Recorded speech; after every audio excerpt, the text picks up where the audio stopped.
Hello and welcome to the News Roundup. I am Theophilus Ilama.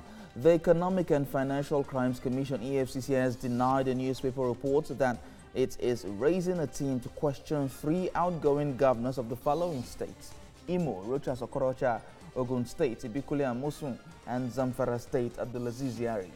The newspapers had claimed that ahead of the May 29, 2019 handover date to newly elected governors of these states, the Commission has set up teams to probe some governors accused of perpetrating acts of corruption. The EFCC, in a statement released by Tony Orilade, the acting head of media and publicity, says the reporter did not give the composition and terms of reference of the purported teams set up by the Commission. The anti-graft agency says it does not go after anybody, including ex-governors, on speculative ground.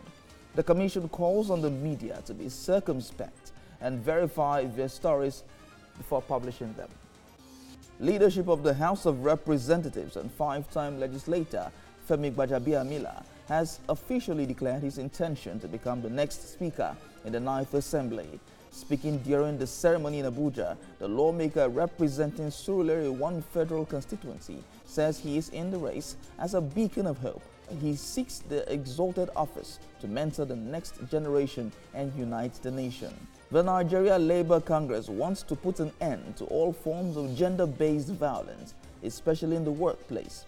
It held an advocacy rally to show support for the International Labour Organization's convention. The women believe plans to adopt the ILO convention in June this year will go a long way to check the ugly development. They are sensitizing men and women on the need to shun violence against both genders and advocating against every form of violence against the worker, either at home, against house helps, drivers, or cooks in the office. The corpse of the man who jumped to his death in Oyo State is now at the hospital for autopsy, while efforts are on to know the victim's identity. The man, suspected to be mentally unstable, jumps to his death from a bank's network mast in Songo area of Ibadan. Confirming the incident, spokesman of the command in Oyo State, Olugbenga Fadeyi, said the naked victim entered the bank's premises through its small gate and climbed the mast before the security personnel became aware.